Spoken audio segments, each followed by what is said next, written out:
Today we're going to be unboxing the Gigabyte P67A-UD4. So the UD4 in the last couple generations of products tends to denote the best bang for the buck board in their lineup. So this one features unlocked performance, meaning if you pair it up with a K-series processor, you will be able to unlock the performance of that unlocked chip. It supports Intel Core inside, mind you, only in the LGA1155 variation, not LGA1156, not LGA1366. Make sure if you're buying this board, you check what kind of CPU you're buying. It has the Intel P67 chipset, which means you've got support for SLI, Crossfire, as well as, unlocked processors. You have a 3-year warranty in the US and Canada, and it features their 2 double thickness copper PCB.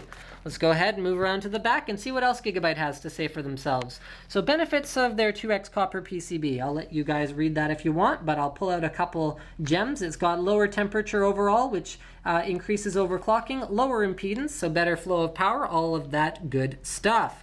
USB 3.0 is supported by this board, including their on-off charge feature, which enables you to say, for example, your iPhone, enables you to charge your iPhone even if your computer is powered off. You've got support for their USB Power 3X feature, which I love. I think this is a great feature.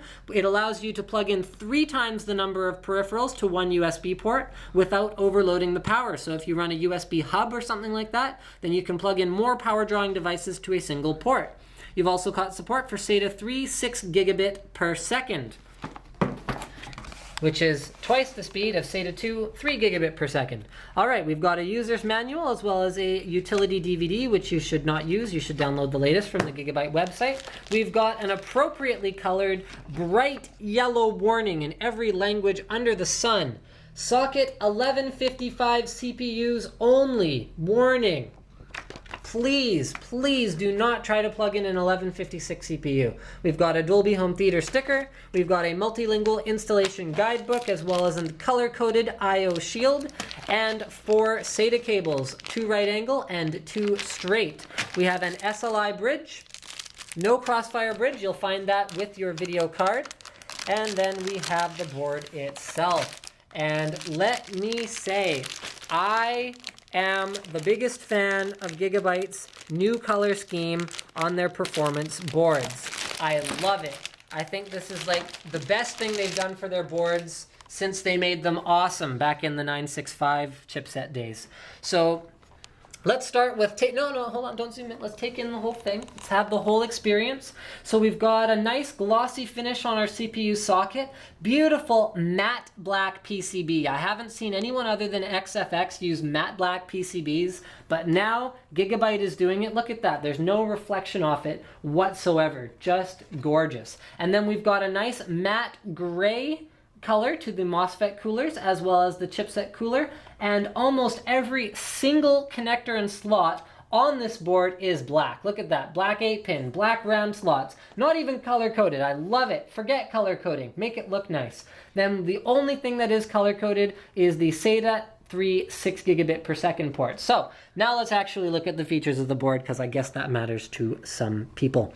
This is our LGA1155 socket, so you can put your Core i3, i5, or i7 CPU in there. We have 1, 2, 3, 4, 5, 6, 7, 8, 9, 10, 11, 12 plus 2 phase power design on this particular board, which is pretty darn good for a mid-range performance board. Our 8-pin CPU power connector is right where it belongs in the top left corner of the board. And I really like, we showed it already, but here, I want you to get kind of this angle here. I really like the overall look of their MOSFET cooler. It's maybe not all that practical, but let's face it, with these high efficiency designs these days, you don't have to do much cooling on them. Cameraman's gotten away from me here. He's looking at the Northbridge Cooler, which is also very stylized similarly. Okay, so we've got support for up to 4 sticks of dual-channel DDR3 memory, and that is a limitation of the CPU. Otherwise, I'm sure they'd find a way to put more sockets on there. Our 24-pin power connector is in its ideal location along the right-hand edge of the board, and as we move down, we've got their dual BIOS feature. So you have a main BIOS and a backup BIOS, and you can actually use both of those, so you really reduce the chances of corrupting your motherboard completely and having to RMA it because of a dead BIOS or like a misflash or anything like that. Here we have our SATA 3 6 gigabit per second ports, as well as 2 SATA 2 3 gigabit per second ports. These are all running off of the Intel chipset. We have a clear Cmos jumper down here.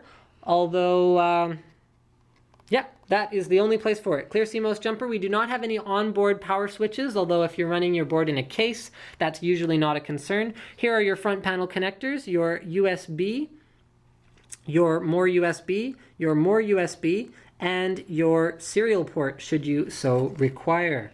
There is no FireWire support on this board. So here we have our, what I think is really an excellent slot layout. We've got support for 2 dual slot PCI Express 16X graphics cards, and it would leave us 2 PCIe 1X and 1 PCI slot for expansion. And remember, on P67, just like P55, you can either run in 16X mode on a single slot or dual 8X mode on 2 slots. Moving around to the back panel, I see what is a pretty satisfactory looking layout. I love these. There's one of your combo keyboard, mouse, PS2 ports.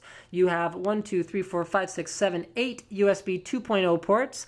Digital audio out is supported in both coaxial and optical flavors. You have 2 eSATA ports, 2 USB 3.0 ports, 1 gigabit Ethernet, and 7.1 audio out. On the back of the board, there is nothing of note except that sexy matte black PCB. I mean, this would look good pretty much no matter what kind of system you build around it. Love it. Thanks for checking out my video blog, my unboxing on the P67A-UD4. Don't forget to subscribe for more unboxings, tutorials, guides, reviews, all kinds of good stuff.